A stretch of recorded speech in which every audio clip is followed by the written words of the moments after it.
দিদির বিয়ে হয়ে গেল আর সেই সাথে সাথে আমার বিয়েরও পাকা কথা হয়ে গেল। তো দিন যে এবার ফুরিয়ে আসছে, এবার যে সব কাজ দৌড়ে দৌড়ে করতে হবে, তাই ভাবলাম হাতে আর একদম সময় নেই, কেনাকাটাও হয়ে গেছে, এবার বিয়ের কার্ডটা করে ফেলতে হবে। প্রথমে ভেবেছিলাম খুব সিম্পল কার্ড করব, কারণ এটা একটা উপলক্ষ মাত্র।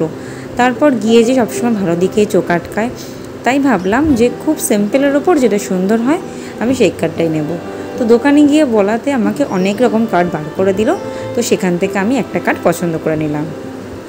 আমাকে কাকু ফোন করে বলেছিল যে বিয়ের কার্ড এসে গেছে, এবার যে লেখাগুলো দিতে হবে সেগুলো পাঠিয়ে দাও। তো সেগুলো পাঠানোর পর প্রিন্ট করে নিয়ে আমাকে আরও ডেকেছিল কাকু।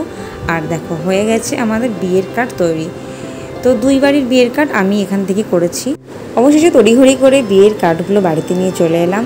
আর এই যে 2 বাড়ির বিয়ের কার্ড, তো আমাদের বাড়িতে একটু বেশিই লেগেছিলো, ওদের তুলনামূলক একটু কম ছিল। এই বড় কার্ডটা হচ্ছে ওই বাড়ির, আর এই কার্ডটা হচ্ছে আমার বাড়ির।